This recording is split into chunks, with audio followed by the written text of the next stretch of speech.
तो मैं आपको बता दें कि कोरोना महामारी से प्रभावित देशों की सूची में तीसरे नंबर पर ब्राजील में भारत से कोवैक्सीन खरीद को लेकर अब बवाल हो गया है। ब्राजील की सरकार ने भारत बायोटेक के साथ 2 करोड़ कोवैक्सीन खरीदने के लिए किए गए सौदे को रद्द कर दिया है।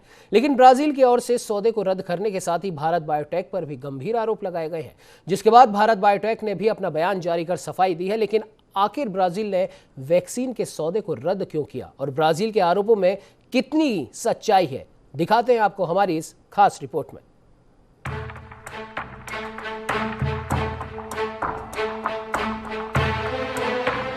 एक तरफ पूरी दुनिया में कोरोना का तांडव देखने को मिल रहा है, कई लोगों की जानें जा रही हैं। सरकारें लोगों की जानें बचाने के लिए अपने एहतियात पर कई बड़े कदम भी उठा रही है, तो वहीं कोरोना के खात्मे के लिए टीकाकरण भी बड़े स्तर पर किया जा रहा है, जिसे लेकर एक देश दूसरे देश से वैक्सीन भी खरीद रहे हैं, जिसके चलते ब्राजील की सरकार ने भी भारत बायोटेक की कोवैक्सीन को लेकर समझौता किया है।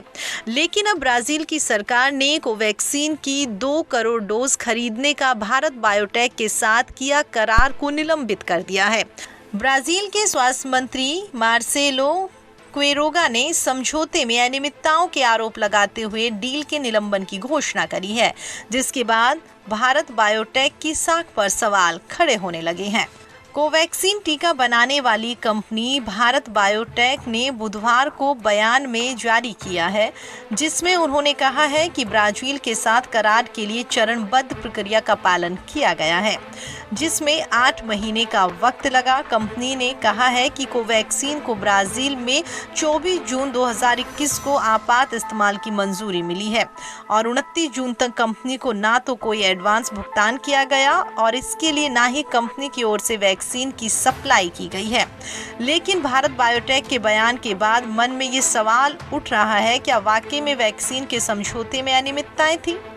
दरअसल ये सवाल इसलिए उठता नजर आ रहा है क्योंकि वैक्सीन को लेकर ब्राजील की विपक्षी पार्टियों द्वारा खुद ब्राजील की सत्तारूढ़ सरकार को घेरती हुई यहां पर नजर आ रही है और ब्राजील के राष्ट्रपति जायर बोल्सोनेरो को भी भ्रष्टाचार के आरोप में घेरते हुए दिखाई दे रहे हैं, जिसे लेकर राष्ट्रपति के खिलाफ ब्राजील के सुप्रीम कोर्ट में जांच चल रही है। भारत के कोवैक्सीन टीके के खरीदने के लिए ब्राजील सरकार ने साफ तौर पर इनकार कर दिया है। भारत की बायोटेक कंपनी का कहना है कि ब्राजील सरकार से पहले उनकी बातचीत हुई, फिर उन्होंने ऑर्डर दिया। तकरीबन 200 करोड़ डोज का ऑर्डर दिया गया, ऑर्डर तैयार हो गया। इनकी कीमत तकरीबन 3200 करोड़ बताई जा रही है। उसके बाद ब्राजील सरकार ने इस सौदे को रद्द कर दिया है। सूत्रों की माने तो ब्राजील सरकार के स्वास्थ्य मंत्री कहीं ना कहीं भ्रष्टाचार में लिप्त है। उन्होंने भारत की बायोटेक कंपनी से कमीशन मांगा, लेकिन उन्होंने कमीशन देने से साफ तौर पर इनकार कर दिया। उसके बाद में ये सौदा रद्द हुआ। ब्राजील की मीडिया की माने तो वहाँ पर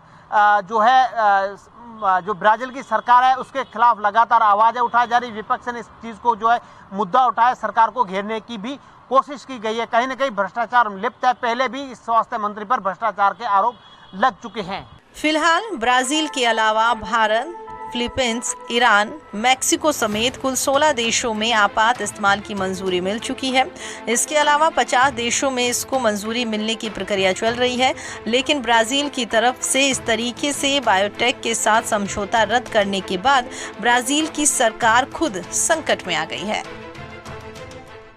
विदेशी सौदों में भ्रष्टाचार के आरोप लगते रहते हैं, लेकिन जीवन रक्षक की दवाई में अगर भ्रष्टाचार के आरोप लगते हैं, अगर कहीं ना कहीं जांच आने पर सही पाया जाता है तो ये बहुत ही बड़ा दुर्भाग्य है।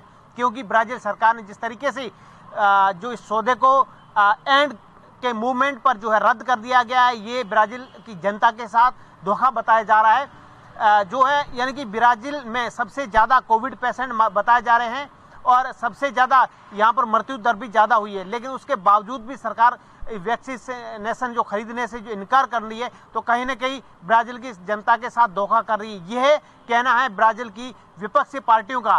साथ ही अब बहरहाल अब देखने वाली बात यह होगी आने वाले वक्त में क्या ये डील बरकरार रहेगी या पूरी तरीके से रद्द कर दी जाएगी। लेकिन वहाँ की मीडिया का यह कहना है कि डील के लिए आगे कहीं ना कहीं सरकार जरूर बातचीत करेगी। सहयोगी सुरेश के साथ रहमतुल्लाह खान, न्यूज़ इंडिया, जयपुर।